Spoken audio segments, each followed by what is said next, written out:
Le manteau, par Nicolas Vassilievitch Gogol, dans un certain département, servait un fonctionnaire. Ce fonctionnaire, on ne pouvait dire qu'il fût d'une apparence très remarquable.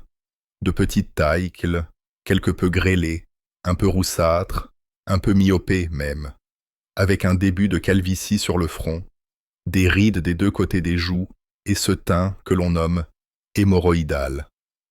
Que faire? C'est la faute du climat de Pétersbourg. Quant à son grade, car chez nous, il faut avant tout décliner son grade, il était ce que l'on appelle un conseiller titulaire perpétuel, grade dont se sont moqués à satiété, comme on sait, divers écrivains qui ont la louable habitude de s'en prendre aux gens qui ne peuvent pas se défendre. Le nom de famille assaut de ce fonctionnaire était Bakmatchkin. Ce nom dérive manifestement du mot bakmak, soulier, mais quand, à quelle époque et de quelle manière il en dériva, on n'en sait rien.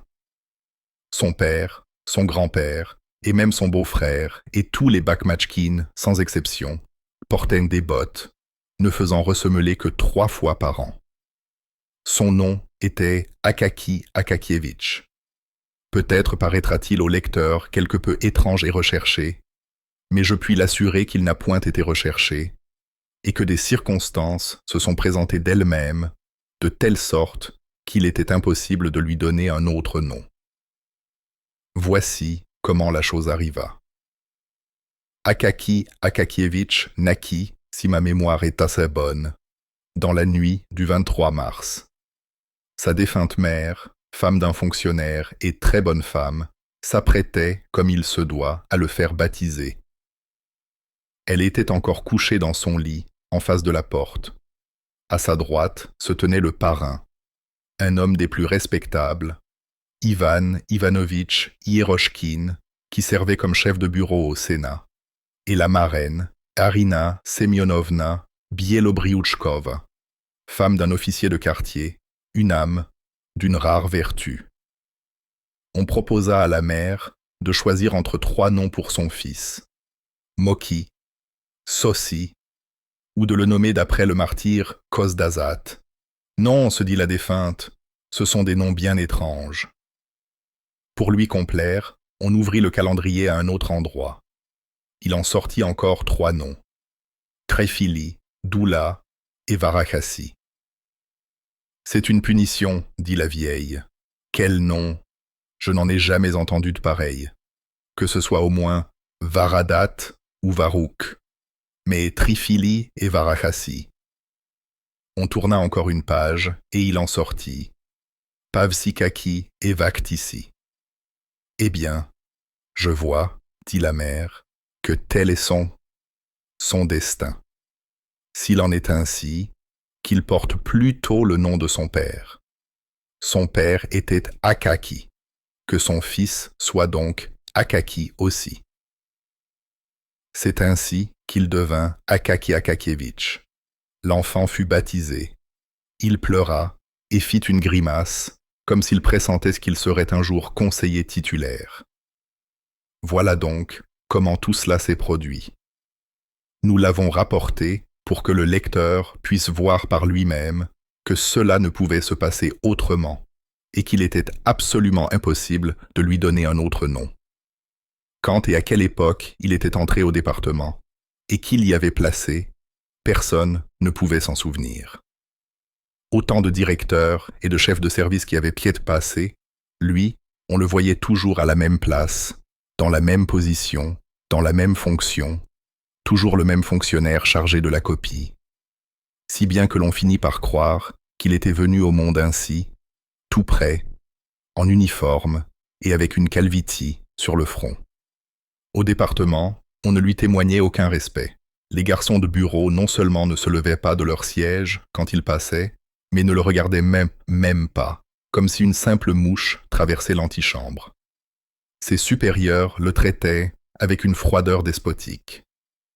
Un aide-chef de bureau quelconque lui jetait les papiers sous le nez, sans même lui dire « copiez ceci » ou « voici une affaire intéressante et facile » ou toute autre chose d'agréable, comme il est d'usage dans les administrations bien tenues.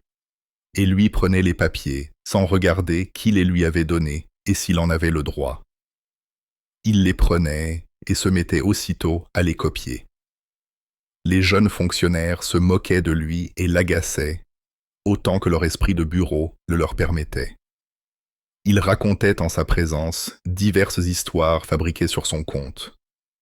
Il disait de sa maîtresse, une vieille de 70 ans, qu'elle le battait, lui demandait quand auraient lieu les noces, et lui jetait des bouts de papier sur la tête en disant que c'était de la neige. Mais à tout cela, Akaki Akakievitch ne répondait pas un mot, comme s'il n'y avait personne devant lui. Cela n'avait même aucune influence sur son travail. Au milieu de toutes ces tracasseries, il ne faisait pas une seule faute dans sa copie. Ce n'est que lorsque la plaisanterie devenait insupportable, lorsqu'on le poussait au coude et qu'on l'empêchait de faire son travail, qu'il disait « Laissez-moi, pourquoi m'offensez-vous » Et il y avait quelque chose d'étrange dans ses paroles et dans la voix avec laquelle elles étaient prononcées.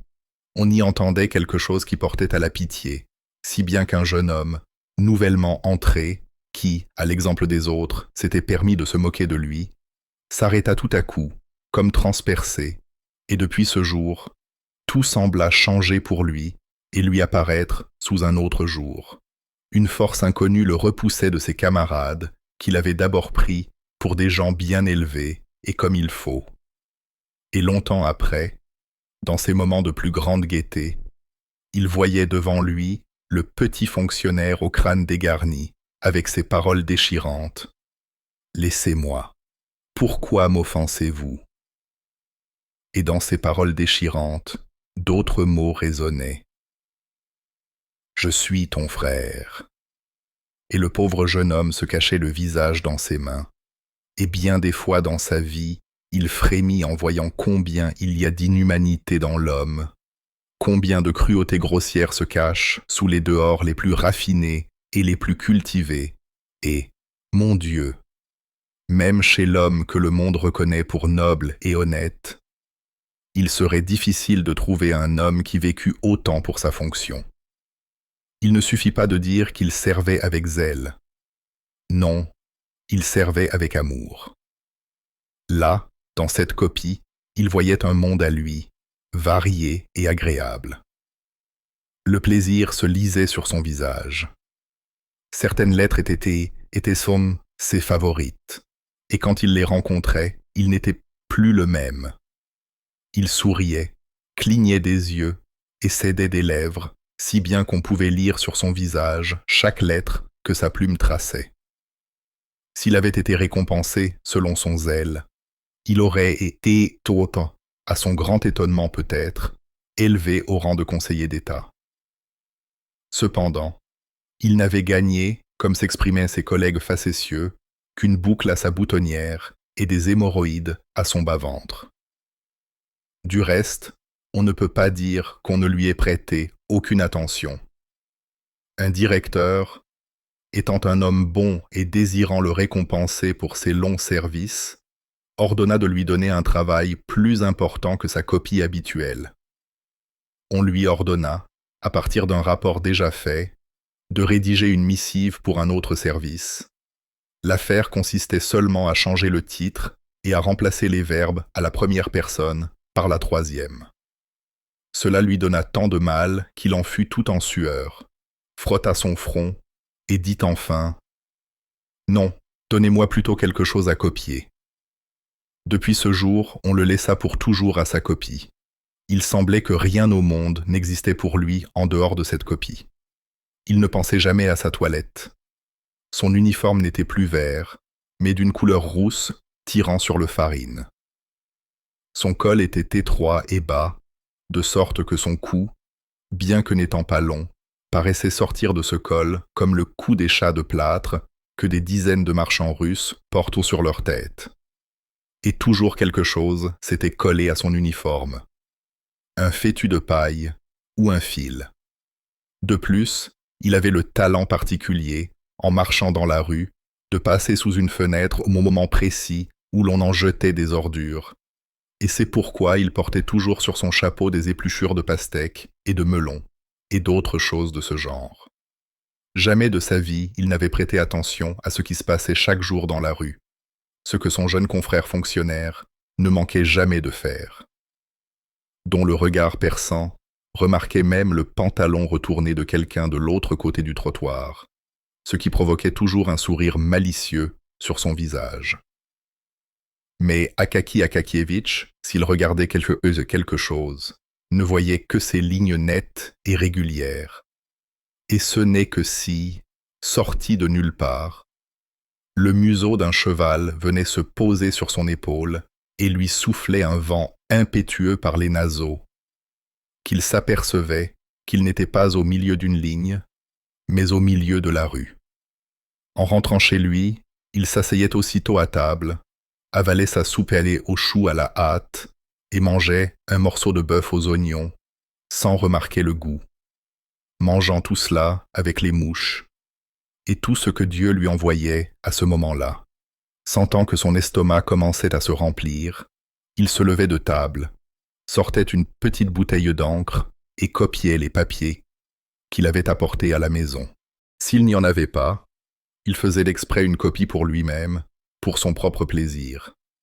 Surtout si le document était remarquable, non par la beauté du style, mais parce qu'il était adressé à quelque personnage nouveau ou important. Même à l'heure où le ciel gris de Pétersbourg s'éteint complètement, et où tout le monde des fonctionnaires a mangé et dîné, chacun selon son salaire et son caprice. Quand tout se repose après le grincement des plumes, les courses, les travaux personnels et ceux des autres, et tout ce que l'homme agité s'impose volontairement. Bien plus que nécessaire, quand les fonctionnaires se hâtent de donner au plaisir le temps qui leur reste. Celui qui est plus vif court au théâtre. Un autre, dans la rue, pour regarder quelques chapeaux. Un autre, pour passer sa soirée à faire la cour à quelques jeunes filles, étoile d'un petit cercle de fonctionnaires. Un autre, et c'est le cas le plus fréquent, va chez un de ses confrères, au 3e ou 4e étage, dans 2 petites pièces, avec une antichambre ou une cuisine et quelques prétentions à la mode, une lampe ou quelque autre objet acheté au prix de nombreux sacrifices, en renonçant au dîner ou aux sorties. Bref, même à l'heure où tous les fonctionnaires se dispersent dans les pasilles, dans les petits appartements de leurs amis pour jouer une partie de whist endiablée, siroter du thé dans des verres avec des kopecks de biscuits, fumer de longues pipes, raconter pendant la distribution des cartes quelques ragots venus de la haute société, dont le russe ne peut jamais et en aucune circonstance se priver, ou même, quand il n'y a rien à dire, raconter l'éternelle anecdote du commandant, à qui l'on a dit que la queue du cheval du faucon de bronze avait été coupée. Bref, même quand tout le monde cherchait à se distraire, Akaki Akakievitch ne se livrait à aucune distraction. Personne ne pouvait dire l'avoir jamais vu à une soirée quelconque. Après avoir copié à son aise, il se couchait, souriant à l'avance à la pensée du lendemain. Que Dieu lui enverrait-il à copier demain? C'est ainsi que s'écoulait la vie paisible d'un homme qui, avec 400 roubles de traitement, savait être content de son sort. Et peut-être aurait-il atteint une vieillesse avancée s'il n'y avait eu les divers malheurs qui parsèment le chemin de la vie, non seulement des conseillers titulaires, mais même des conseillers privés, secrets, d'État, et même de ceux qui ne donnent de conseils à personne et n'en reçoivent de personne. Il y a à Pétersbourg un ennemi redoutable de tous ceux qui reçoivent 400 roubles de traitement par an, ou à peu près. Cet ennemi n'est autre que notre gel du Nord, bien qu'on dise qu'il est très bon pour la santé. À 9 heures du matin, à l'heure précise où les rues se couvrent de gens se rendant dans les départements, il commence à donner des pichenettes si fortes et si pénétrantes à tous les nez, sans distinction, que les pauvres fonctionnaires ne savent vraiment où les mettre. À cette heure où même ceux qui occupent les postes les plus élevés sentent leur front piqué à cause du gel et des larmes monter à leurs yeux, les pauvres conseillers titulaires sont parfois sans défense. Tout leur salut consiste à traverser le plus vite possible, dans leur mince manteau, 5 ou 6 rues, puis à piétiner longuement dans le vestibule, jusqu'à ce que leur talent de fonctionnaire, gelé en chemin, se décongèle. Akaki Akakievitch sentait depuis quelque temps que le froid le mordait au dos et aux épaules d'une manière particulièrement vive. Bien qu'il essayât de parcourir le plus rapidement possible la distance réglementaire. Il pensa enfin que son manteau pouvait avoir quelques défauts. L'ayant examiné chez lui, il découvrit qu'à 2 ou 3 endroits, notamment sur le dos et les épaules, il était devenu comme de la toile à sac. Le drap était si usé qu'on voyait le jour. Et la doublure était en lambeaux. Il faut savoir que le manteau d'Akaki Akakievitch servait aussi de cible aux plaisanteries des fonctionnaires. On lui refusait même le noble nom de manteau et on l'appelait une capote. En effet, il avait une forme étrange. Son col diminuait chaque année car il servait à réparer les autres parties. Ces réparations ne montraient pas l'habileté du tailleur et avaient un aspect grossier et disgracieux. Ayant constaté le problème, Akaki Akakievitch décida qu'il fallait porter le manteau à Petrovitch, un tailleur qui habitait au 4e étage par un escalier de service, et qui, malgré son œil louche et son visage grêlé, s'occupait avec assez de succès de la réparation des pantalons et des habits de fonctionnaires. Bien sûr, quand il était à jeun et ne nourrissait pas quelque autre projet dans sa tête. Il ne serait pas nécessaire de parler beaucoup de ce tailleur. Mais puisqu'il est installé d'usage de bien définir le caractère de chaque personnage dans un récit, il n'y a pas d'autre choix que de présenter Petrovitch. Au début, il s'appelait simplement Grigori et était le serf d'un seigneur. Il commença à s'appeler Petrovitch seulement après avoir obtenu sa liberté et se mit à boire assez copieusement tous les jours de fête, d'abord les grandes, puis, sans distinction, toutes les fêtes de l'Église marquées d'une croix sur le calendrier. De ce côté, il était fidèle au Crédit-Sitio, tradition de ses aïeux. En se disputant avec sa femme, il la traitait de femme du monde et d'allemande. Puisque nous avons mentionné sa femme, il faudra dire 2 mots sur elle aussi. Malheureusement, on ne savait pas grand-chose d'elle, sauf qu'elle avait une femme, et qu'elle portait, semble-t-il, un bonnet et non un foulard. Mais la beauté, à ce qu'il paraît, ne pouvait pas la vanter. Du moins, en la rencontrant, et seuls les soldats de la garde regardaient sous son bonnet, agitant leurs moustaches et émettant une sorte de son particulier.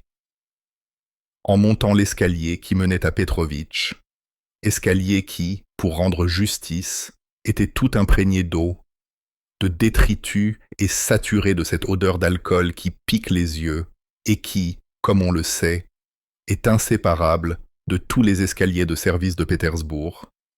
Akaki Akakievitch réfléchissait déjà au prix que demanderait Petrovitch, et il décida intérieurement de ne pas lui donner plus de 2 roubles. La porte était ouverte, car la femme de Petrovitch, en faisant frire du poisson, avait rempli toute la cuisine de fumée, si bien qu'on ne pouvait même pas voir les cafards. Akaki Akakievitch traversa la cuisine sans être vu de la maîtresse de maison et entra enfin dans la chambre, où il vit Petrovitch assis sur une grande table en bois non peinte, les jambes croisées comme un pacha turc. Ses pieds, selon l'habitude des tailleurs assis à leur ouvrage, étaient nus. La première chose qui frappa son regard fut son gros orteil, qu'Akaki Akakievitch connaissait bien, avec un ongle déformé, épais et dur comme la carapace d'une tortue. À son cou pendait un écheveau de soie et de fil, et sur ses genoux se trouvait un vieux vêtement. Depuis 3 minutes, il essayait d'enfiler son aiguille, mais n'y parvenait pas, et, très en colère, il grommelait à voix basse contre l'obscurité et même contre le fil, en disant « Espèce de barbare, tu me fais suer, maudit coquin !» Akaki Akakievitch fut contrarié d'être arrivé au moment précis où Petrovitch était en colère. Il aimait commander quelque chose à Petrovitch quand celui-ci était déjà un peu éméché, ou, comme disait sa femme, quand le diable borgne a bu un coup. Dans cet état, Petrovitch était généralement très accommodant et acceptait volontiers, saluant et remerciant même. Certes, sa femme venait ensuite se plaindre que son mari était ivre et avait accepté un travail à bas prix. Mais il suffisait d'ajouter 10 kopecks et l'affaire était réglée. Mais maintenant, Petrovitch semblait être à jeun, et donc revêche, peu loquace et prêt à demander un prix exorbitant. Akaki Akakievitch le devina et voulut, comme on dit, battre en retraite, mais il était trop tard. Petrovitch plissa son unique œil sur lui, et Akaki Akakievitch, malgré lui, dit « Bonjour Petrovitch ». « Je vous souhaite le bonjour, monsieur », dit Petrovitch, et il loucha sur les mains d'Akaki Akakievitch, voulant voir quelle sorte de butin il apportait. « Je suis venu te voir, Petrovitch, pour ça. » Il faut savoir qu'Akaki Akakievitch s'exprimait principalement par des prépositions, des adverbes, et enfin, par des particules qui n'ont absolument aucun sens.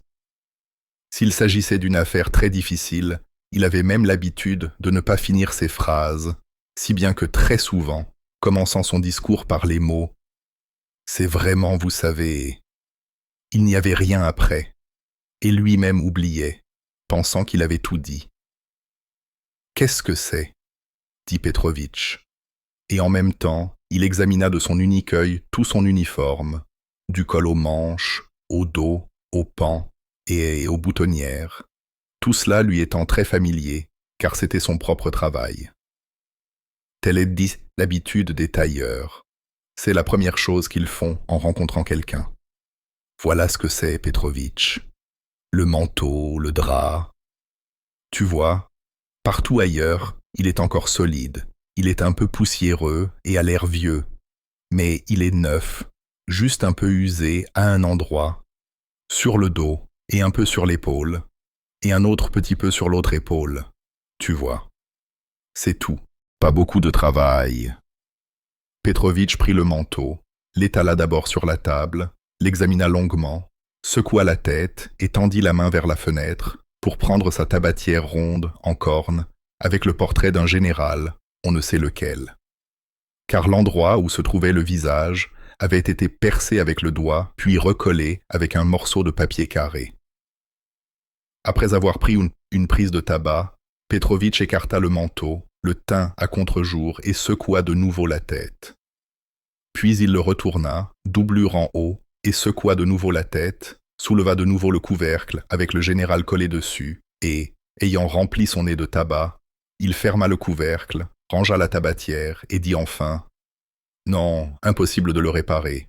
C'est une guenille. » Le cœur d'Akaki Akakievitch se serra à ces mots. « Pourquoi impossible, Petrovitch ?»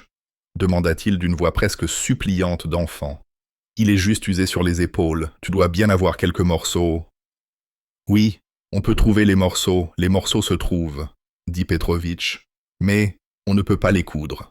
Le tissu est pourri, il se déchire au moindre contact de l'aiguille. Laisse-le se déchirer, tu y mettras tout de suite une rustine. »« Oui, mais il n'y a rien sur quoi mettre la rustine, il n'y a plus de prise, il est trop usé. Le drap n'est plus bon. On dirait du papier, un coup de vent, et il se disperse. Eh bien, renforce-le. Comment ça, vraiment ?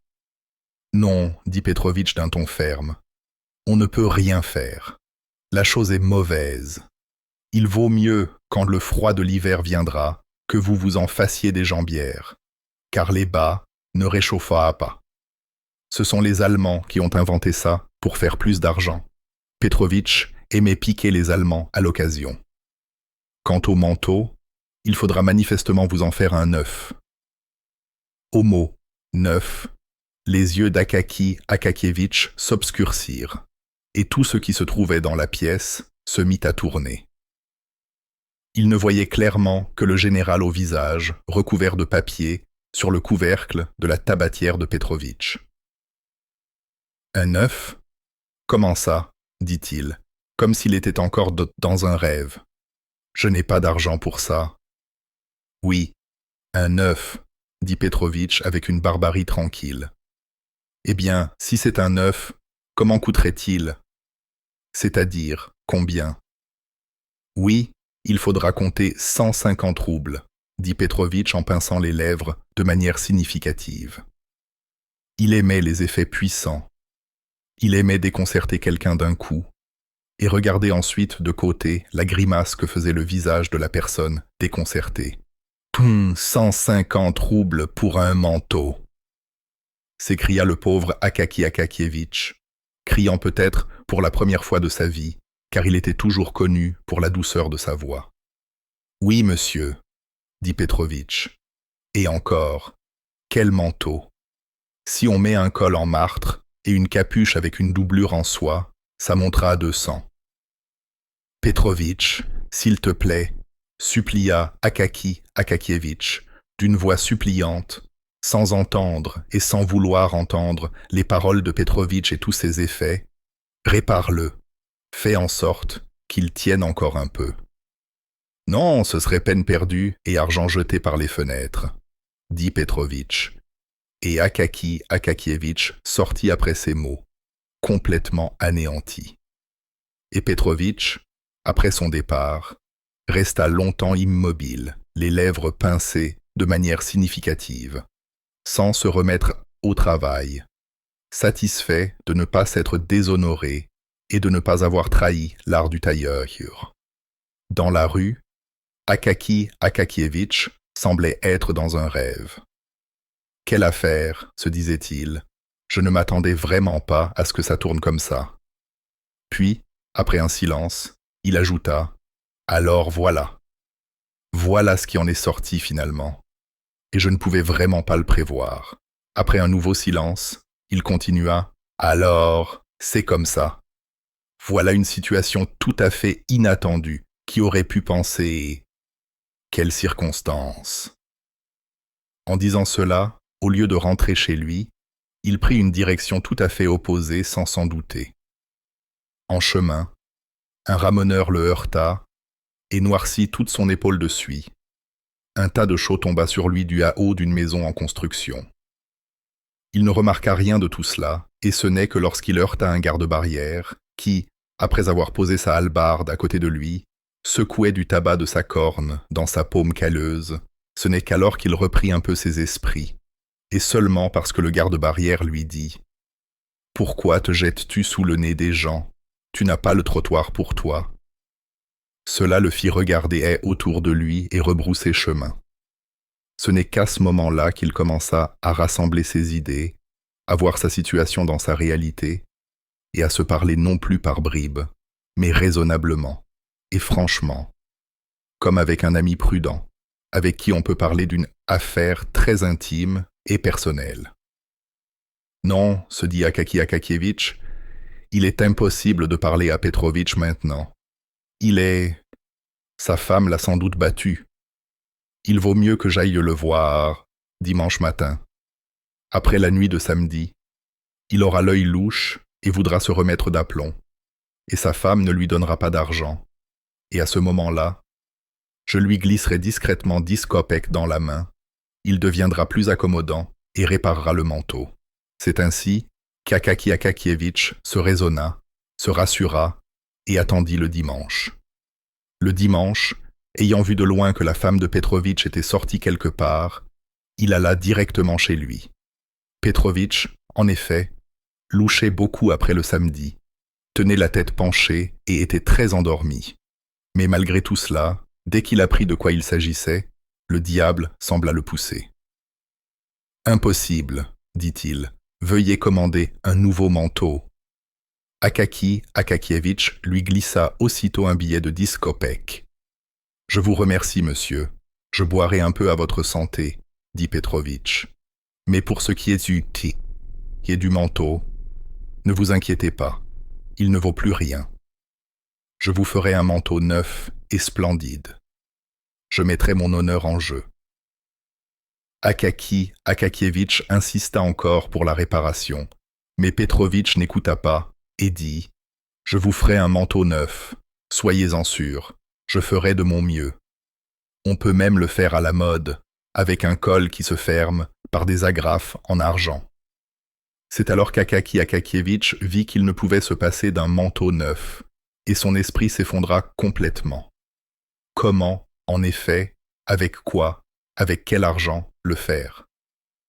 Bien sûr, il pouvait compter en partie sur la prime de fête à venir, mais cet argent était depuis longtemps réparti et destiné.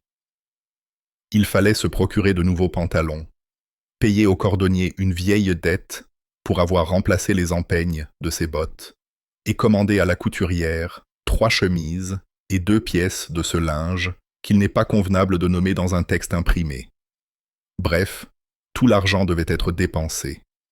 Et même si le directeur était si généreux qu'il lui accordait 45 ou 50 roubles au lieu de 40, il ne resterait qu'une bagatelle, qui, dans le capital d'un manteau, est une goutte d'eau. Bien qu'il sût que Petrovitch avait la manie de demander des prix exorbitants, à tel point que sa propre femme ne pouvait s'empêcher de s'écrier « Es-tu fou, imbécile ?» Parfois, il fait un travail pour rien, et maintenant, le diable le pousse à demander plus qu'il ne vaut lui-même. Bien qu'il sût cela, il savait aussi que Petrovitch accepterait de le faire pour 80 roubles. Mais où trouver ces 80 roubles? Il pourrait peut-être en trouver la moitié. La moitié se trouverait, peut-être même un peu plus. Mais où trouver l'autre moitié? Mais d'abord, le lecteur doit savoir où se trouvait la première moitié.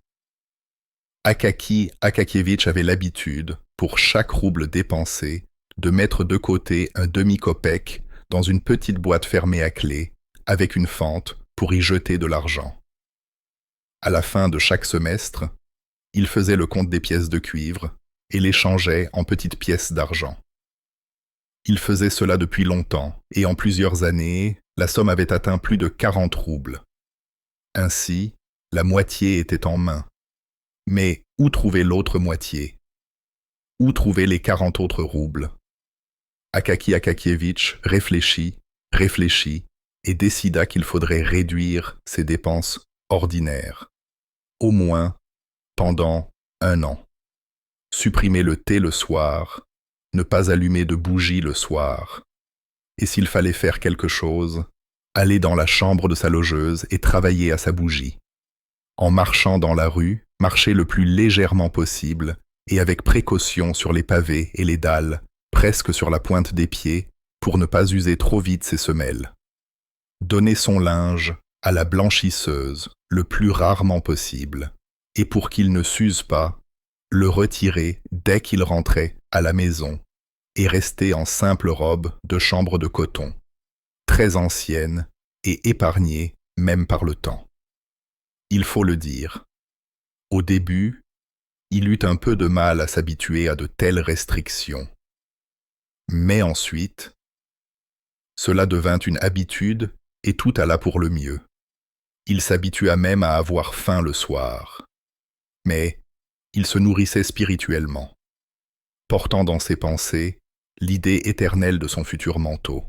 Dès lors, il semblait que son existence même était devenue plus complète, comme s'il s'était marié, comme si un autre homme était présent avec lui, comme s'il n'était pas seul, mais qu'une agréable compagne de vie avait consenti à parcourir avec lui le chemin de la vie.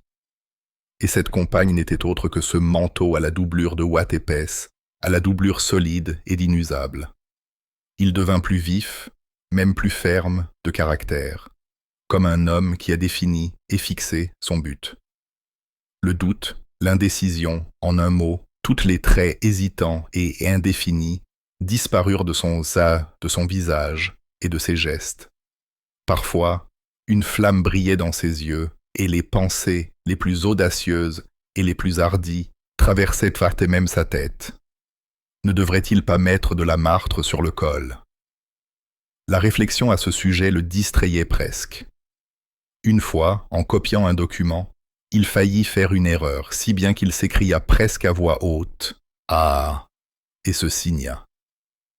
Au moins une fois par mois, il rendait visite à Petrovitch pour parler du manteau, où il valait mieux acheter le drap, de quelle couleur et à quel prix, et il rentrait chez lui toujours pensif, mais content, pensant que le moment viendrait enfin où tout serait acheté et où le manteau serait fait. L'affaire alla plus vite qu'il ne l'avait espéré. Contre toute attente, le directeur nomma à Akaki Akakievitch non pas 40 ou 45, mais 60 roubles. Que ce fût parce qu'il avait pressenti qu'Akaki Akakievitch avait besoin d'un manteau, ou que cela se soit produit par hasard, le fait est qu'il se retrouva avec 20 roubles supplémentaires. Cette circonstance accéléra le cours des choses. Encore 2 ou 3 mois de légère famine, et Akaki Akakievitch avait rassemblé environ 80 roubles. Son cœur, généralement très calme, se mit à battre fort. Le premier jour même, il se rendit avec Petrovitch dans les magasins. Ils achetèrent un très bon drap, et ce ne fut pas difficile, car ils y pensaient depuis 6 mois et s'informaient presque chaque jour des prix. Petrovitch lui-même dit qu'il n'y avait pas de meilleur drap. Pour la doublure, ils choisirent un calicot, mais d'une telle qualité et d'une telle solidité que, selon Petrovitch, il était encore meilleur que la soie et même plus beau et plus brillant. Ils n'achetèrent pas de martre, car c'était cher. À la place, ils choisirent de l'ouasi, ou de la fourrure de chat, la meilleure qu'on put trouver dans le magasin. Une fourrure qui, de loin, pouvait être prise pour de la martre. Petrovitch passa 2 semaines à faire le manteau, car il y avait beaucoup de piqûres. Sinon, il aurait été prêt plus tôt. Pour le travail, Petrovitch prit 12 roubles. Moins était impossible. Tout était cousu avec de la soie, avec une double couture fine. Et Petrovitch passait ensuite sur chaque couture avec ses propres dents, y imprimant diverses figures. C'était Il est difficile de dire quel jour précisément. Mais ce fut certainement le jour le plus solennel de la vie d'Akaki Akakievitch, lorsque Petrovitch apporta enfin le manteau. Il l'apporta le matin, juste avant qu'il ne faille pas partir pour le département. Jamais le manteau n'aurait pu arriver plus à propos, car les gelées assez fortes commençaient déjà et semblaient devoir s'intensifier. Petrovitch se présenta avec le manteau, comme doit le faire un bon tailleur. Sur son visage, il y avait une expression de dignité qu'Akaki Akakievitch n'avait jamais vue auparavant. Il sentait pleinement qu'il avait accompli une œuvre importante et qu'il avait soudain montré par lui-même l'abîme qui sépare les tailleurs qui ne font que des doublures et des réparations de ceux qui font des choses neuves. Il sortit le manteau du mouchoir dans lequel il l'avait apporté. Le mouchoir venait d'être lavé, il le plia et le mit dans sa poche pour l'utiliser. Après avoir sorti le manteau, il le regarda avec beaucoup de fierté et, le tenant à 2 mains, le jeta très adroitement sur les épaules d'Akaki Akakievitch. Puis il le tira et le lissa par derrière avec la main. Puis il le drapa un peu sur Akaki Akakievitch sans le boutonner. Akaki Akakievitch, en homme d'âge mûr, voulut l'essayer avec les manches. Petrovitch l'aida à l'enfiler. Il s'avéra qu'il était également parfait avec les manches. En un mot, le manteau était parfaitement et complètement à sa mesure. Petrovitch ne manqua pas l'occasion de dire que c'était seulement parce qu'il vivait dans une petite rue, sans enseigne, et qu'il connaissait Akaki Akakievitch depuis longtemps, qu'il l'avait fait à si bas prix. Mais, sur la perspective Nevsky, on lui aurait demandé 75 roubles rien que pour le travail. Akaki Akakievitch ne se mit pas à discuter avec Petrovitch, craignant les sommes formidables dont Petrovitch aimait jeter la poudre aux yeux. Il le paya, le remercia et sortit aussitôt dans son nouveau manteau pour se rendre au département. Petrovitch sortit derrière lui et, restant dans la rue, regarda longtemps le manteau de loin, puis il prit un raccourci par une ruelle pour ressortir dans la rue et regardait encore une fois son manteau de l'autre côté, c'est-à-dire de face.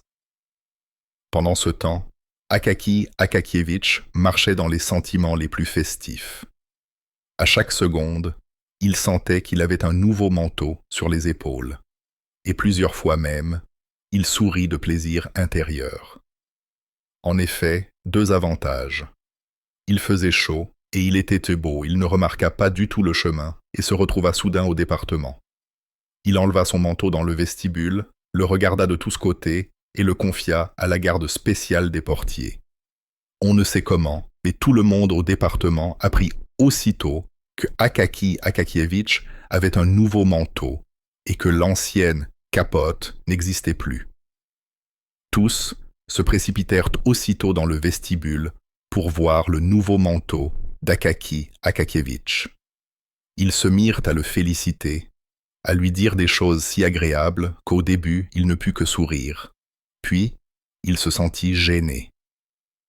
Quand tous, s'approchant de lui, se mirent à dire qu'il fallait arroser le nouveau manteau et qu'il devait au moins leur offrir une soirée, Akaki Akakievitch se perdit complètement, ne sachant que faire, que répondre et comment s'en sortir.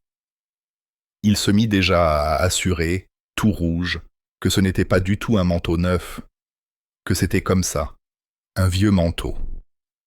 Enfin, un des fonctionnaires, un certain aide-chef de bureau, probablement pour montrer qu'il n'était pas du tout un homme fier et qu'il frayait même avec ses inférieurs, dit « C'est ainsi, je donnerai la soirée à la place d'Akaki Akakievitch. Je vous invite chez moi ce soir pour le thé. Aujourd'hui, par hasard, c'est ma fête. » Les fonctionnaires, bien sûr, félicitèrent aussitôt l'aide-chef de bureau et acceptèrent, la proposition avec plaisir. Akaki Akakievitch voulut refuser, mais tous se mirent à dire que c'était impoli, que c'était tout simplement une honte et un déshonneur, et il ne put absolument pas refuser. D'ailleurs, il se sentit ensuite agréablement surpris en pensant qu'il aurait ainsi l'occasion de sortir le soir dans son nouveau manteau.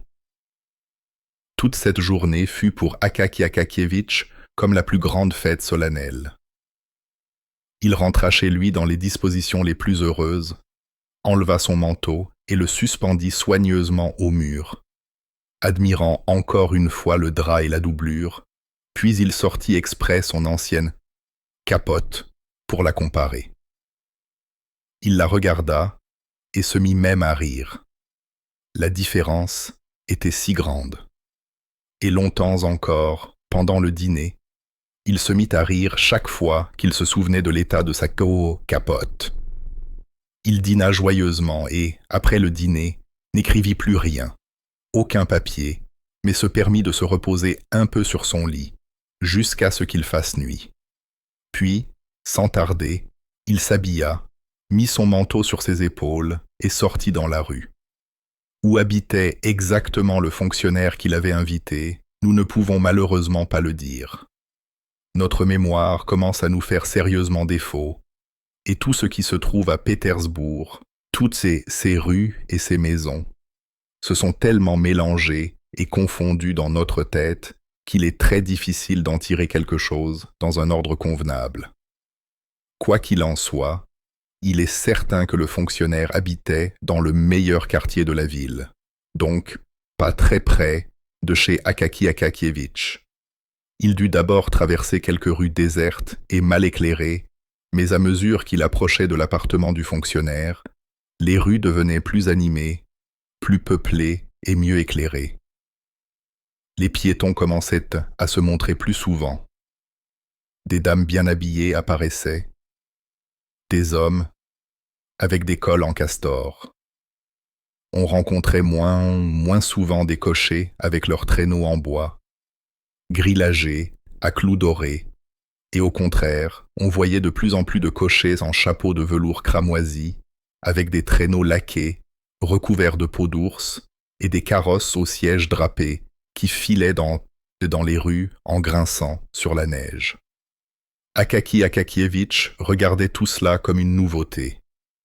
Depuis plusieurs années, Il n'était pas sorti le soir dans la rue.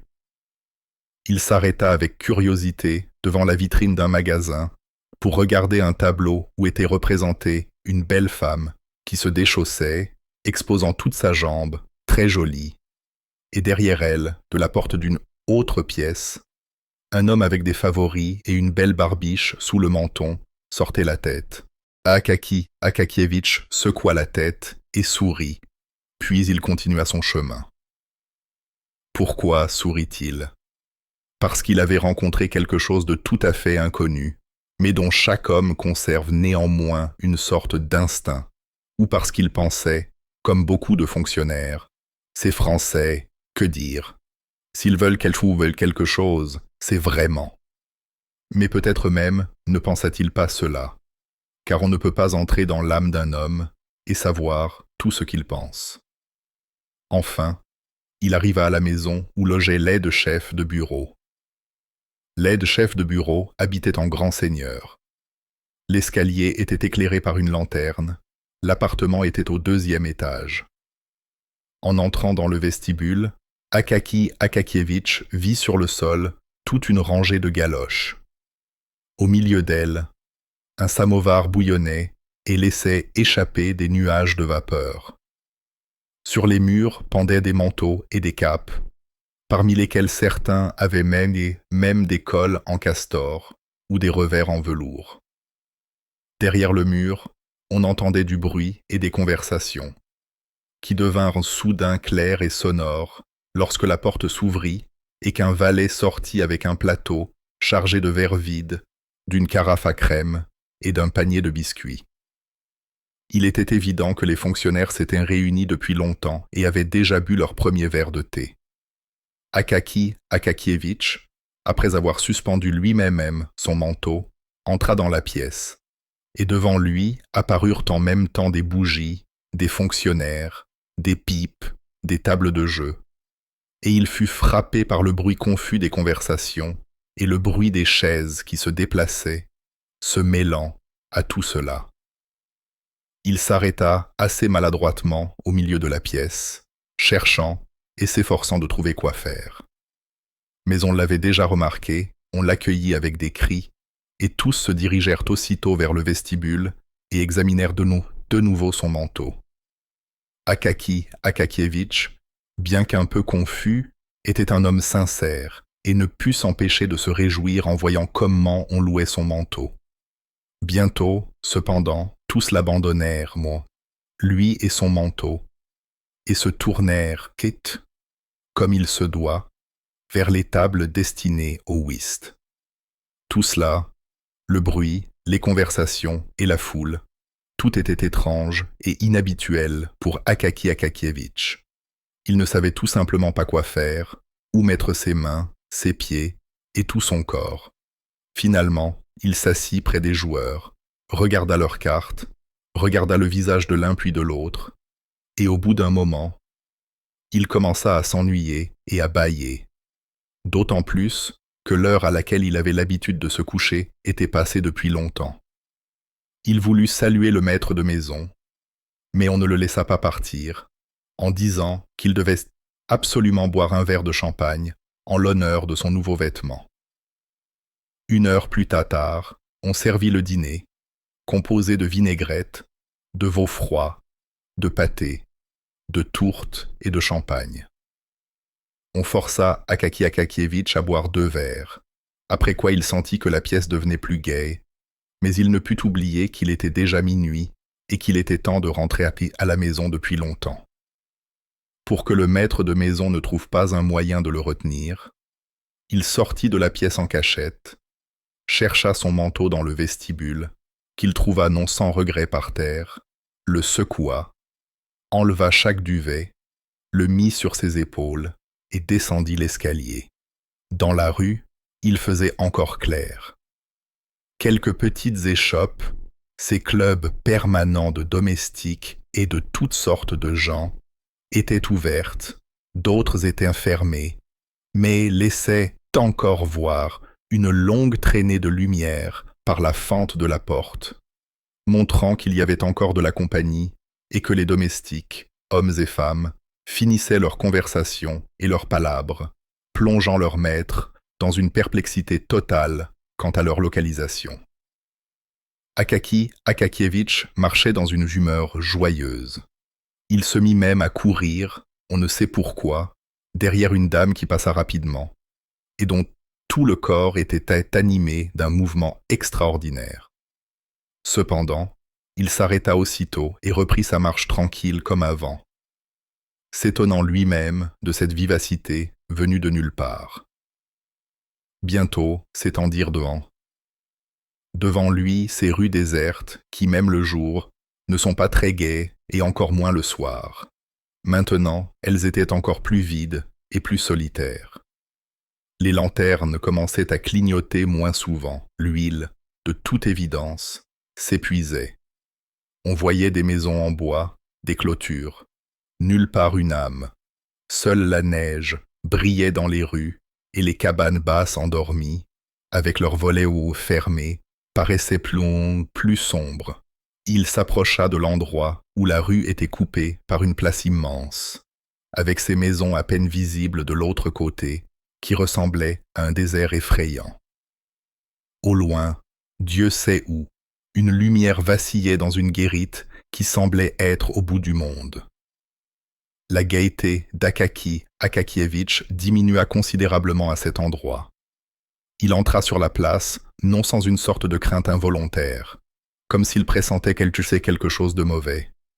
Il regarda en arrière et sur les côtés. C'était fou comme une mer autour de lui. Non, il vaut mieux ne pas regarder, pensa-t-il, et il marcha les yeux fermés, et quand il les ouvrit pour voir s'il était près de la fin de la place, il vit soudain devant lui, presque sous son nez, des hommes à moustaches, mais il ne put distinguer lesquels. Ses yeux s'obscurcirent et son cœur se serra. « Mais ce manteau est à moi !» dit l'un d'eux d'une voix de tonnerre, en le saisissant par le col. Akaki Akakievitch voulut crier « Au secours !» mais l'autre lui mit un poing de la taille, de la tête d'un fonctionnaire à la bouche, en disant « Crie maintenant !» Akakievitch ne sentit que la façon dont on lui enleva son manteau, on lui donna un coup de genou, et il tomba sur le dos dans la neige et ne sentit plus rien. Quelques minutes plus tard, il reprit ses esprits et se leva, mais il n'y avait plus personne. Il sentit qu'il faisait froid sur la place et qu'il n'avait plus son manteau, et il se mit à crier, mais sa voix ne semblait pas pouvoir atteindre l'autre bout de la place. Désespéré, sans cesser de crier, il se mit à courir à travers la place jusqu'à la guérite, près de laquelle se tenait un garde-barrière qui, appuyé sur sa hallebarde, regardait avec curiosité, voulant savoir quel diable d'homme courait vers lui de loin en criant. Akaki Akakievitch, arrivé près de lui, se mit à lui crier d'une voix haletante qu'il dormait et ne veillait pas, qu'il ne voyait pas qu'on volait un homme. Le garde-barrière répondit qu'il n'avait rien vu, qu'il avait seulement vu 2 hommes l'arrêter au milieu de la place, et qu'il avait pensé que c'étaient ses amis, et qu'au lieu de l'injurier pour rien, il ferait mieux d'aller voir le commissaire le lendemain, que le commissaire retrouverait ceux qui avaient pris son manteau. Akaki Akakievitch rentra chez lui dans un désordre complet. Ses cheveux, qui étaient encore en petite quantité sur ses tempes et à l'arrière de sa tête, étaient tout ébouriffés. Son côté, sa poitrine et son pantalon étaient couverts de neige. La vieille logeuse, en entendant les coups violents à la porte, sauta précipitamment de son lit et, avec une seule chaussure au pied, courut ouvrir la porte, retenant de sa main, par pudeur, la chemise sur sa poitrine. Mais quand elle ouvrit, elle recula en voyant Akaki Akakievitch dans un tel état.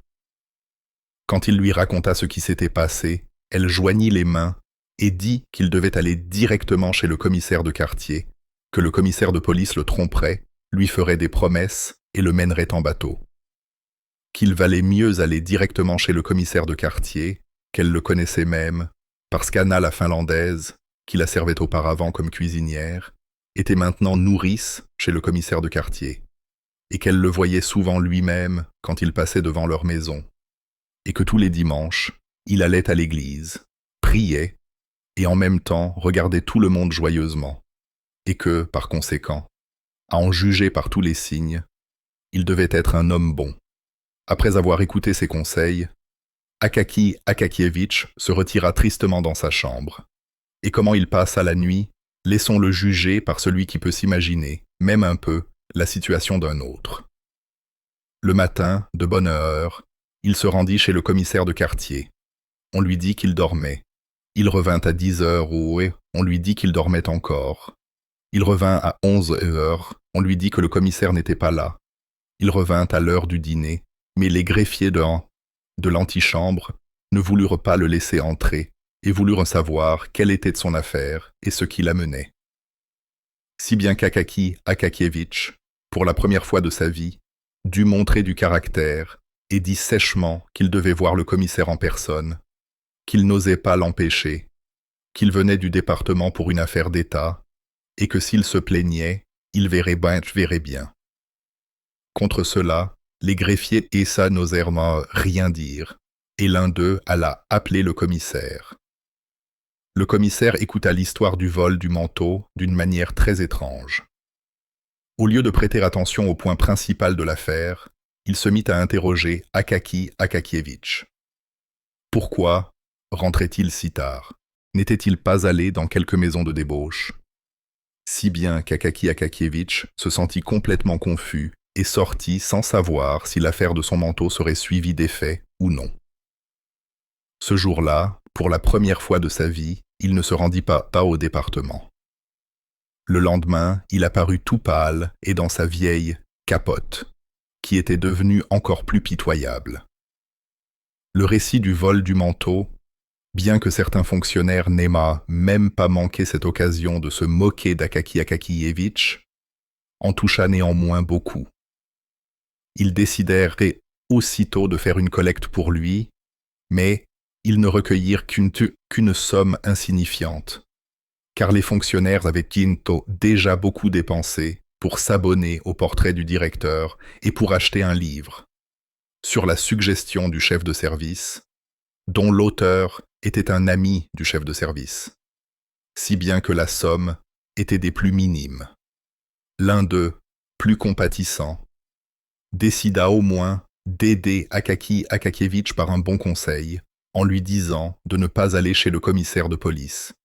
Car même si le commissaire de police, pour se faire valoir auprès de ses supérieurs, retrouvait le manteau resterait à la police si Akaki Akakievitch ne pouvait pas prouver légalement qu'il lui appartenait. Qu'il valait mieux s'adresser à un certain personnage important. Que ce personnage important, en écrivant et en s'adressant à qui de droit, pourrait faire avancer l'affaire plus sûrement. Il n'y avait rien d'autre à faire. Akaki Akakievitch décida d'aller voir le personnage important. Quelle était exactement la fonction du personnage important? Cela est resté inconnu jusqu'à présent. Il faut savoir que ce personnage important n'était devenu important que récemment, et qu'avant cela, il était une personne sans importance.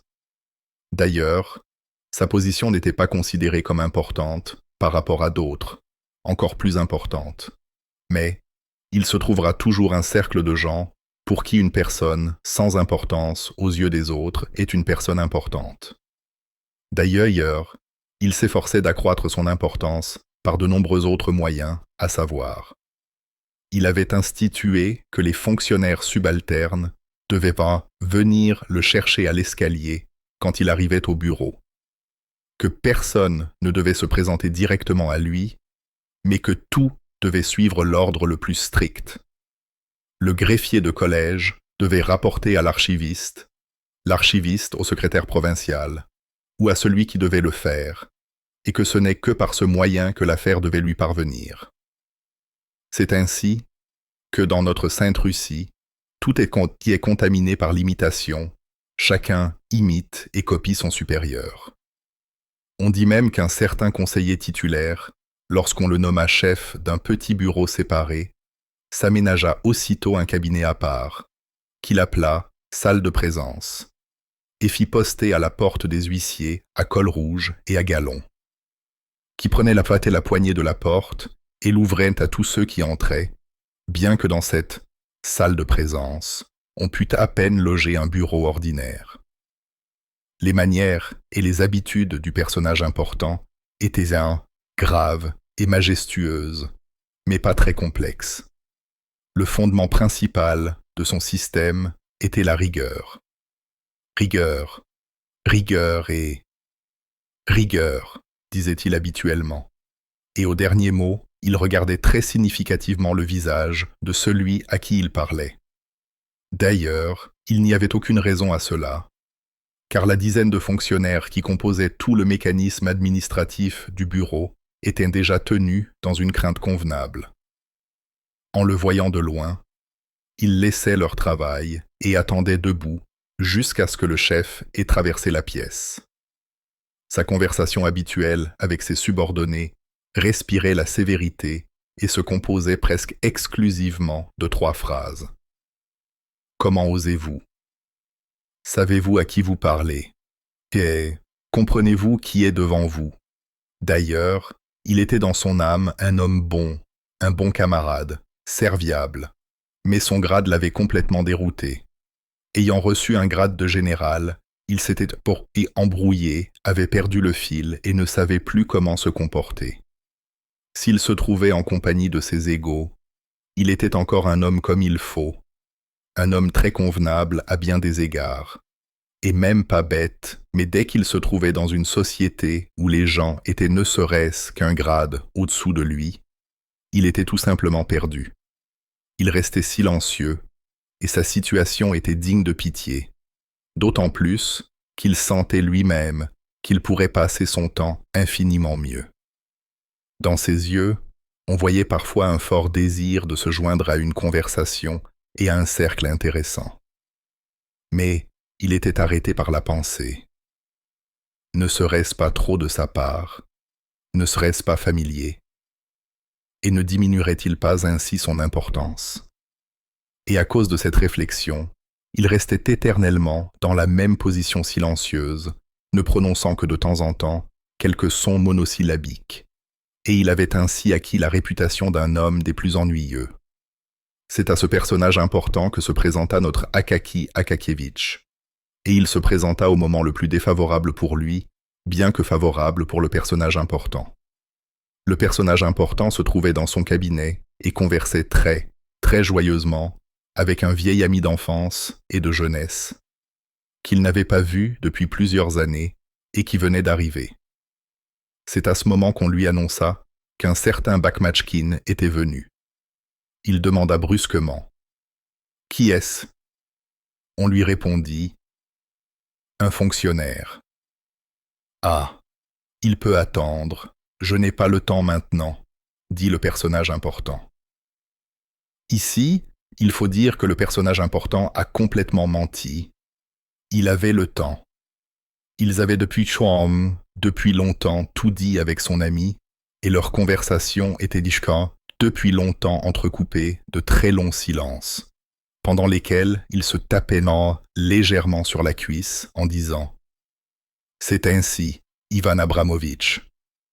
C'est comme ça, Stepan Varlamovitch. » Mais malgré cela, il ordonna de faire attendre le fonctionnaire, afin de montrer à son ami, un homme qui avait quitté le service depuis longtemps et vivait à la campagne, combien de temps les fonctionnaires devaient attendre dans son antichambre.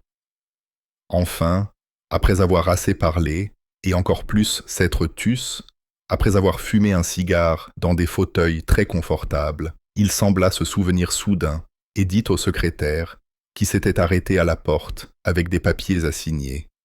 « Il me semble qu'un fonctionnaire attend là-bas. Dites-lui qu'il peut entrer. » En voyant l'air humble d'Akaki Akakievitch et son vieil uniforme, il se tourna brusquement vers lui et lui dit « Que voulez-vous » d'une voix brusque et ferme qu'il avait répétée exprès devant son miroir dans sa chambre, une semaine avant de recevoir son grade actuel de général. Akaki Akakievitch, qui avait déjà ressenti la timidité qui convenait, se sentit tout confus et, autant que sa langue le lui permettait, il expliqua, en ajoutant encore plus de C'est-à-dire que d'habitude, que son manteau était tout neuf et qu'on le lui avait volé de la manière la plus inhumaine et qu'il s'adressait à lui pour qu'il intervienne par sa démarche auprès du commissaire de police ou de quelqu'un d'autre et retrouve son manteau. Le général, pour une raison quelconque, trouva cette manière d'agir très familière. « Que faites-vous, cher monsieur » dit-il brusquement. « Ne connaissez-vous pas l'ordre? Où êtes-vous venu? Ne savez-vous pas comment les choses se passent? Vous auriez dû d'abord déposer une requête à ce sujet au bureau. Elle serait passée au chef de bureau, au chef de section, puis elle aurait été rapportée au secrétaire, et le secrétaire me l'aurait alors présentée. Mais, Votre Excellence, dit Akaki Akakievitch, en essayant de rassembler le peu de présence d'esprit qu'il avait, j'ai osé importuner Votre Excellence, parce que les secrétaires sont un peuple peu fiable. Quoi, dit le personnage important. Où avez-vous pris ce courage?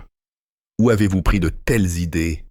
Quelle insubordination s'est répandue parmi les jeunes gens contre leurs chefs et leurs supérieurs? Le personnage important ne semblait pas avoir remarqué qu'Akaki Akakievitch avait déjà plus de 50 ans. Par conséquent, s'il pouvait être appelé jeune, ce n'était qu'au sens relatif, c'est-à-dire par rapport à quelqu'un qui avait déjà 70 ans. Savez-vous à qui vous dites cela? Comprenez-vous qui est devant vous? Comprenez-vous cela? Je vous le demande. Ici, il tapa du pied, élevant sa voix à un ton si fort qu'une autre personne qu'Akaki Akakievitch en aurait eu peur. Akaki Akakievitch défaillit, chancela, trembla de tout son corps et ne put se tenir debout. Si les huissiers n'étaient pas accourus pour le soutenir, il serait tombé par terre. On l'emporta presque sans connaissance. Et le personnage important, satisfait de l'effet qu'il avait produit, qui avait même dépassé ses attentes, et tout enchanté à l'idée que sa parole pouvait même priver un homme de ses sens, regarda de côté son ami pour voir ce qu'il en pensait, et remarqua non sans plaisir que son ami était dans un état d'incertitude et commençait à avoir peur lui-même. Comment il descendit l'escalier, comment il sortit dans la rue, de tout cela Akaki Akakievitch ne se souvint de rien. Il ne sentait ni ses mains, ni ses pieds. De sa vie, il n'avait été aussi sévèrement réprimandé par un général, et de surcroît un général étranger.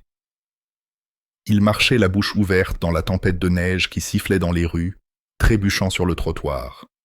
Le vent, comme c'est l'habitude à Pétersbourg, soufflait sur lui de tous les quatre coins, de toutes les ruelles. En un clin d'œil, il eut mal à la gorge, et il rentra chez lui sans pouvoir prononcer un mot. Il était tout enflé et se coucha. C'est l'effet que peut parfois produire une bonne réprimande. Le lendemain, il eut une forte fièvre. Grâce à la généreuse assistance du climat de Pétersbourg, la maladie progressa plus rapidement qu'on aurait pu s'y attendre, et lorsque le médecin arriva, après lui avoir tâté le pouls, il ne trouva rien d'autre à faire que de lui prescrire une compresse, uniquement pour que le malade ne reste pas sans l'aide bienfaisante de la médecine. Et en même temps, il déclara qu'il serait mort dans 1 jour et demi. Après quoi, il se tourna vers la logeuse et dit « Et vous, ma petite mère, ne perdez pas de temps. Commandez-lui tout de suite un cercueil en sapin, car un cercueil en chêne sera trop cher pour lui. » Akaki Akakievitch entendit-il ces paroles fatales, et si oui, produisirent-elles sur lui un effet bouleversant? Se repentit-il de sa vie misérable?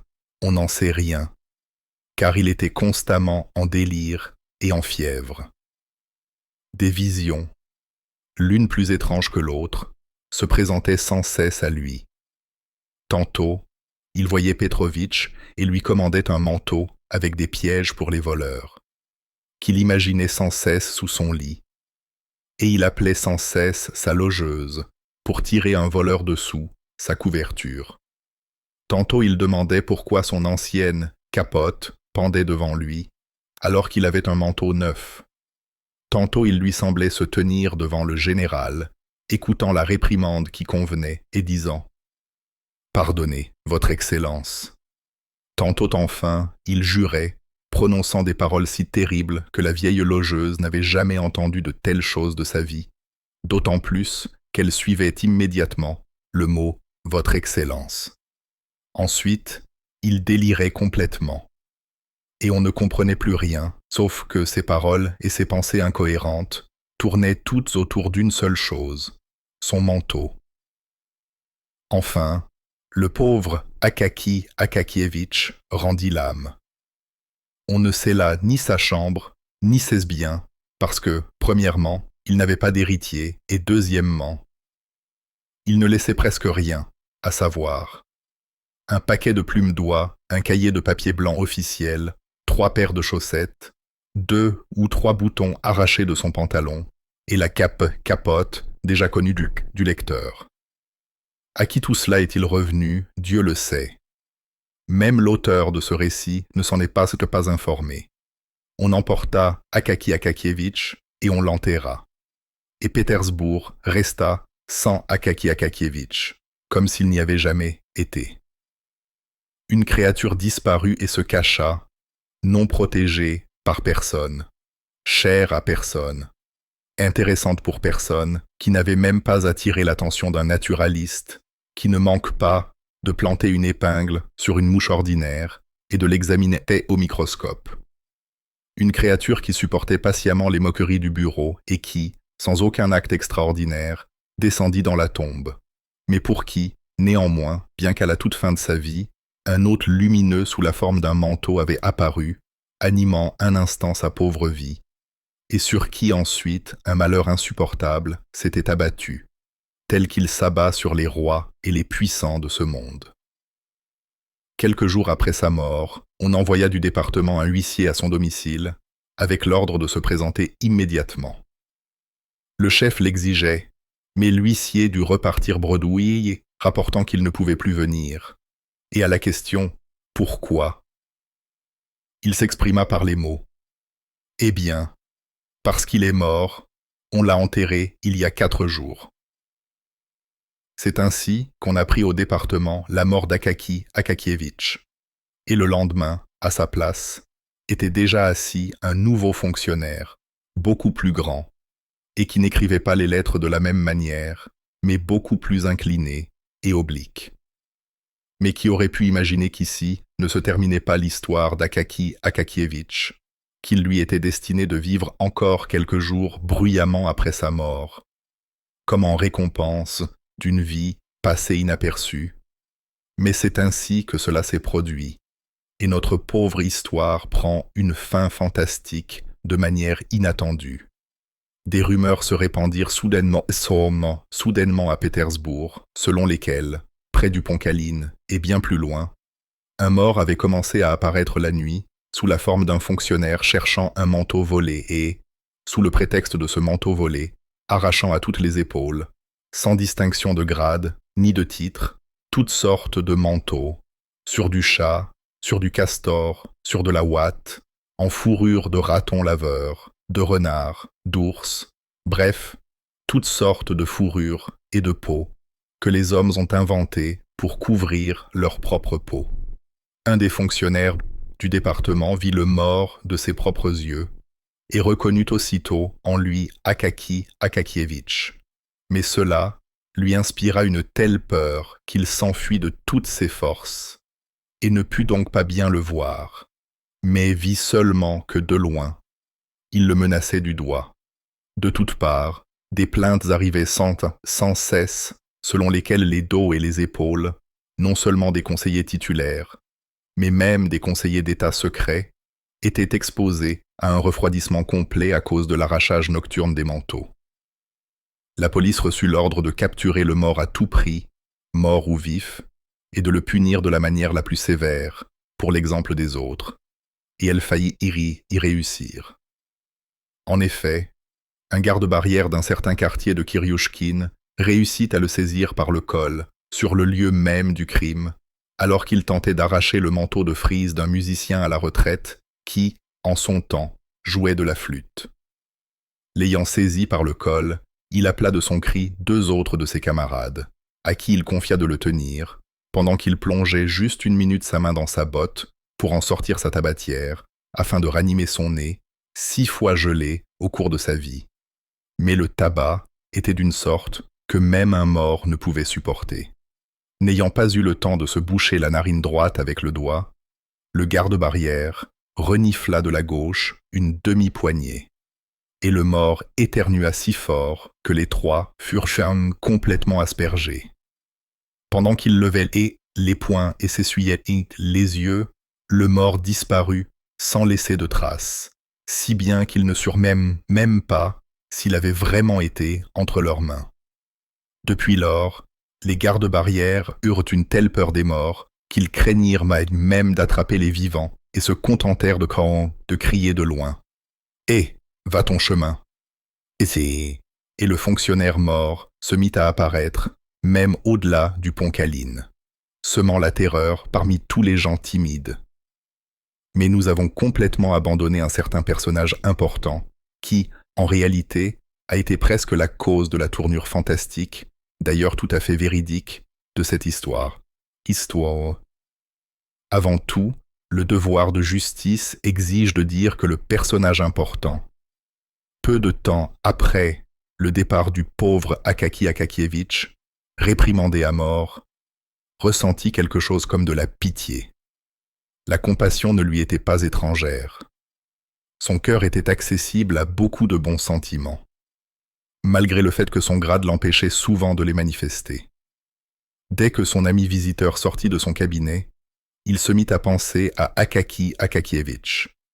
Et depuis ce moment, presque chaque jour, le pauvre Akaki Akakievitch, qui n'avait pas supporté la réprimande officielle, se présentait à son imagination, pâle.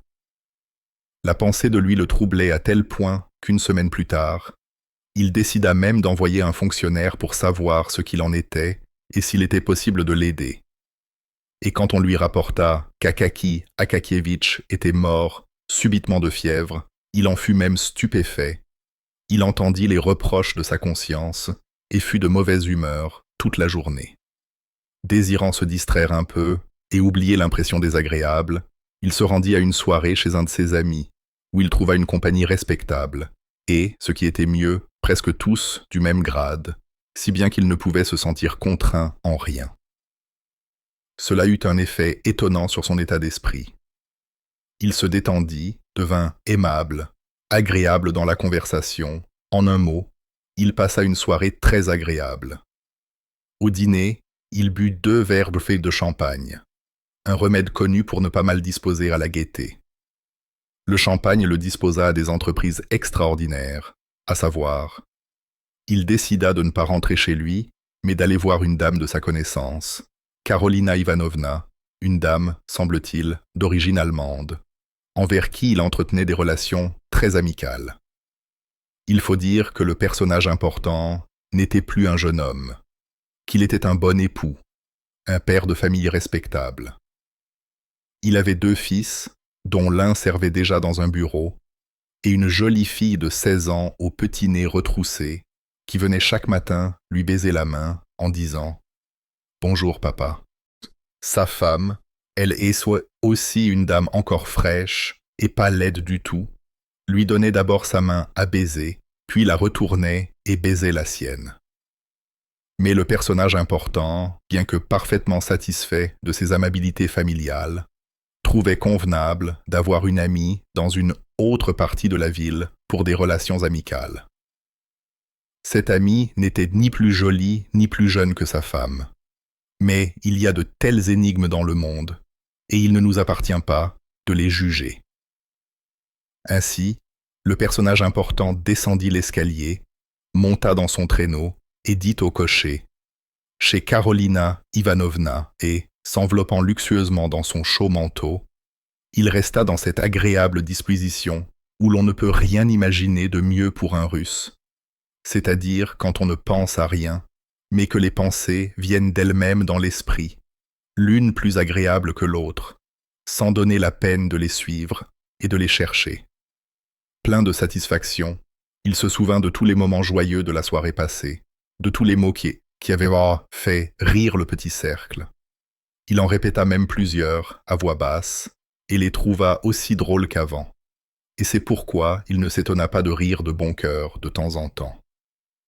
Parfois, cependant, un vent violent le dérangeait qui, s'élevant soudainement de nulle part, Dieu sait d'où, lui coupait le visage, jetait des paquets de neige, gonflait le col de son manteau comme une voile, ou le lui rabattait soudainement sur la tête avec une force surhumaine, lui causant des ennuis éternels pour s'en dégager. Soudain, le personnage important sentit que quelqu'un l'avait saisi très fermement par le col. Se retournant, il vit un homme de petite taille, dans un vieil uniforme usé, et non sans horreur, il reconnut en lui Akaki Akakievitch. Le visage du fonctionnaire était pâle comme la neige, et ressemblait tout à fait à celui d'un mort. Mais l'horreur du personnage important dépassa toutes les bornes quand il vit que la bouche du mort s'était tordue et, exhalant sur lui une terrible odeur de tombe, avait prononcé ces paroles. « Ah, te voilà enfin, je t'ai enfin attrapé par le col. C'est ton manteau qu'il me faut. Tu ne t'es pas soucié du mien, et en plus tu m'as réprimandé. Donne-moi le tien maintenant. » Le pauvre personnage important faillit mourir. Quel que soit son caractère au bureau et en général devant ses subordonnés, et bien que quiconque regardant son apparence virile et sa stature eût dit « Oh, quel caractère !» Il ressentit, comme beaucoup de gens à l'apparence athlétique, une telle peur qu'il craignit non sans raison une attaque. Il jeta lui-même son manteau de ses épaules et cria au cocher d'une voix qui n'était pas la sienne. « À la maison, de toutes tes forces !» Le cocher, entendant cette voix qu'il n'entendait habituellement que les jours de fête et qui était généralement précédée d'une bonne correction, rentra la tête dans les épaules, fouetta les chevaux et le traîneau fila comme une flèche. Un peu plus de 6 minutes plus tard, le personnage important était déjà devant sa porte. Pâle, effrayé et sans manteau, au lieu d'aller chez Karolina Ivanovna, il rentra chez lui, atteignit à grand-peine sa chambre et passa une nuit très agitée, si bien que le lendemain matin, au thé, sa fille lui dit carrément « Tu es très pâle aujourd'hui, papa. » Mais le papa se tut et ne dit à personne un mot de ce qui lui était arrivé, où il avait été et où il avait voulu aller. Cet événement lui fit une forte impression. Il commença même à dire beaucoup moins souvent à ses subordonnés « Comment osez-vous? Comprenez-vous qui est devant vous? Et quoi ça on ?» Et s'il le disait, ce n'était qu'après avoir d'abord appris en quoi consistait l'affaire. Mais, ce qui est encore plus remarquable, c'est que depuis ce jour, l'apparition du fonctionnaire mort cessa complètement. Apparemment, le manteau du général lui allait parfaitement aux épaules. Du moins, on n'entendit plus parler de manteau arraché à qui que ce soit. Cependant, beaucoup de gens actifs et soucieux ne voulurent pas se calmer et dirent que le fonctionnaire mort apparaissait encore dans les quartiers éloignés de la ville. Et en effet, un garde-barrière de Kolomna vit de ses propres yeux un fantôme apparaître de derrière une maison. Mais, étant par nature un peu faible, si bien qu'un jour, un porcelet ordinaire, mais adulte, s'étant jeté d'une maison privée, le renversa, sous les rires des cochers, dont il exigea pour cette moquerie un kopek, chacun pour du tabac. Étant donc faible, il n'osa pas l'arrêter, mais le suivit dans l'obscurité, jusqu'à ce que le fantôme se retourne soudain et lui demande « Que veux-tu » et lui montre un poing d'une taille qu'on ne trouve pas chez les vivants. Le garde-barrière dit « Rien » et rebroussa aussitôt chemin. Ce fantôme, cependant, était déjà beaucoup plus grand et portait d'énormes moustaches et, se dirigeant, semble-t-il, vers le pont Obukhov, il disparut complètement dans l'obscurité de la nuit.